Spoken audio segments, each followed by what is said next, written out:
everybody. I have been thoroughly enjoying these Q&As that we've been able to do, and as we stay connected, as I stay connected with you guys around the world, I thank you so much for staying engaged, taking the time to write out all your questions. And, it also, not only is it very gratifying for me, and I have so much fun answering your questions, but also it helps me keep my balance. It helps me keep my sanity. Again, as we are all dealing with this crisis, this global crisis that we're going through. So I thank you guys for staying engaged, and I really love, and I'm so grateful for the connection that we have. Somebody sent a question in that really caught my eye, and that was because it's a great question that is a three-part answer. And the question was, did I ever consider another career or dream of another career other than what I'm doing? The answer to that is yes. One of the careers you guys already know, two of them you don't, and for good reason. So let's start off in Nashville, Tennessee. Nashville, Tennessee. I am 15 years old, and we were evicted off the island of Hawaii, forced to leave the island. I was sent to Nashville because that's where my old man was, and my mom was responsible for getting from Hawaii all the way to Nashville, and she was going to drive. We had one car, and she was going to drive it across country. My mom just wanted me to get to Nashville. I get to Nashville. The setup isn't what I expected or what my mom expected. I wound up getting stuck in a motel, a little shitty motel, and because my old man was on the road. So 15 years old, I'm stuck in this little shitty motel, and I didn't have any money. So I would go to this store, this grocery store. I think it was like a Piggly Wiggly or something like that. And those of you in the South are familiar with that grocery store. So I was there in Piggly. So what I used to do, and again, my ass should have been in school, wasn't in school, waiting for my mom to drive. So I had about a 2-week window where I was just stuck in this little motel. 15 years old. I didn't have any money, so I used to go steal groceries, but instead of stealing healthy stuff, I'm 15 years old, I'm a teenager, I steal a bunch of sugary shit every day. And I would pick like a 7-Eleven or this Piggly Wiggly, this grocery store. And what I used to do, I used to go in with my school backpack, and I used to go in and pretend, I'm looking up and down the aisles. And then I would go to the sweets aisle, and I would start like shoving these cupcakes and ding-dongs and yoo-hoos and yum-yums or whatever that shit is. I would just stuff it in my bag. Now, when I was there, at 15, I used to just sing all the time, and I would sing music that I loved. And I grew up a huge country music fan, but to give context, traditional country music. 3 chords and the truth, that kind of thing, twin fiddle, steel guitar. So I'll never forget, I was in the aisle, and I was looking around, looking both sides. Then I start singing a song, and I start singing, it was a song called Blues Man from Hank Jr., Bocephus himself. So I said, I'm just a singer, natural born guitar ringer. Now I'm stealing shit at this time. Kind of a clinger. Sad old songs, right? And I'm stuffing things in my bag. So clearly my thievery skills were very sophisticated and very stupid because I'm drawing attention to myself. I didn't even know it. But again, I'm 15, didn't give a shit. So as I'm stealing, this woman, I'll never forget, I look up and this woman like peeks her head down the aisle, and she looks like this. She's like, and she looks at me and she goes, and I look at her. I knew she didn't work there. I thought it was busted. And she said, you are not what I expected to see. And I didn't know what to say. Now keep in mind, I'm 15. I'm 6'4" already, 220 pounds. I have a mustache, like a thick porn mustache that was just ridiculous. I had a little bit of an afro, no money to get my hair cut, pimples. And she was like, wow. She goes, are you in a band? Which, wow, thank you, compliment. She must have been tone deaf. I said, no, ma'am. She said, and then she kind of like walked up a little bit, and I was like, oh man, I'm busted. She's like an undercover cop or something. And she goes, how old are you? I said, 21. Lied, of course, because I looked 51 at that time. And she goes, you're not in a band? I said, no. She goes, where are you from? I said, Hawaii. She goes, wow, I'll never forget it. She goes, that's so cool that you came all the way from Hawaii to live your dream as a singer. And I went, oh, light bulb went off in my head. And I went, oh, thank you very much. She goes, you ever spend any time down on Broad Street? And Broad Street, as everyone in Nashville knows, or country music now, like that is the place to go when you want to become a country music star. You have Tootsie's Famous Orchid Lounge, you have Ernest Tubbs Record Shop, you have all these dive bars, but just full of country music acts that go in there and play. And I said, no ma'am. She goes, you should go down there and you should play in one of the bars. And I went, well, thank you very much. I appreciate that. You know, I'm just living my dream. She said, yeah, you go for it. I'm like, all right. Whew. Nut. Now in my mind, I keep in mind, I'm broke and I'm like, that's it.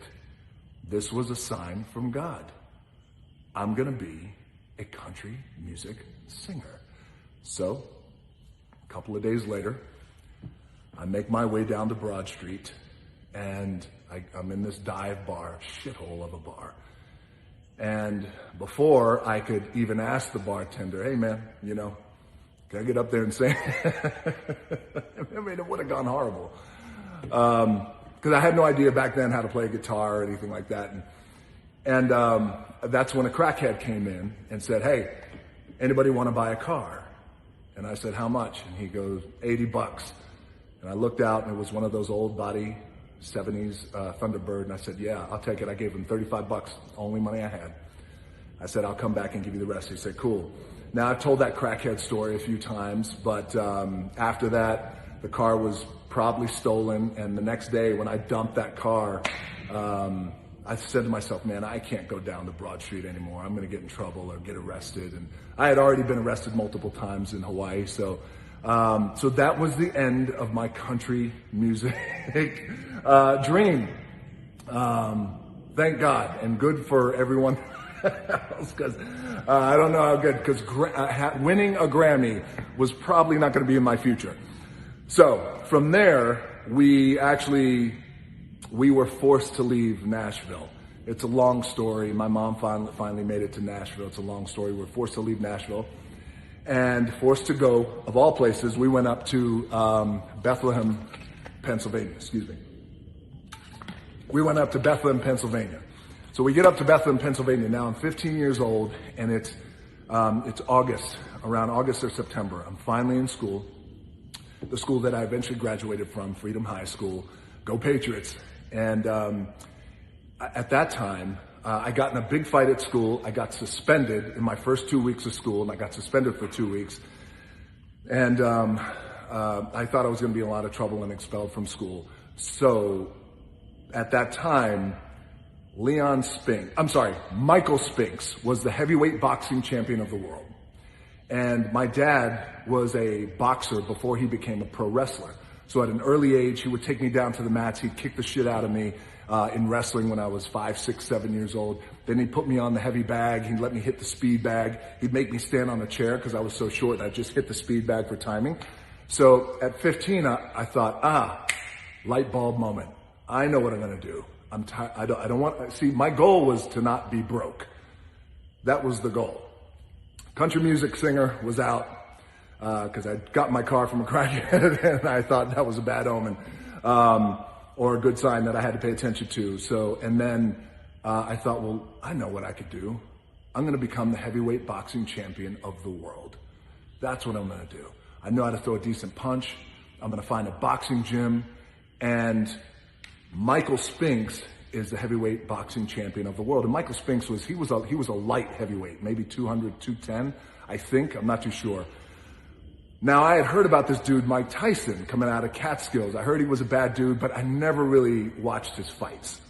So it was his big fight, Mike Tyson against Michael Spinks. We're tuning in. My old man is watching the fight. I'm watching the fight. And again, I'm watching this fight now with different color lenses on my eyes because I'm thinking, I'm going to watch this as research. Because in the ring, Michael Spinks is the man I'm going to beat one day to become heavyweight boxing champion of the world. And it also gives me a chance to see this dude, Mike Tyson, who everybody's talking about. So Mike Tyson comes out, the fight starts. It lasts all about, I think, 90 something seconds. Mike Tyson destroys Michael Spinks. So bad it literally made me go, that's a bad dude. I don't think I've ever seen anybody so fast and so dominating and so powerful. And Muhammad Ali was my hero growing up. So I had such love and reverence for boxing. And I was like, I don't know about that. You know what? I think I'm going to play football. So thank you, Mike Tyson, for changing my mind on becoming the heavyweight champion of the world, because I would have eventually had to fight Mike Tyson. That would not have gone well for me.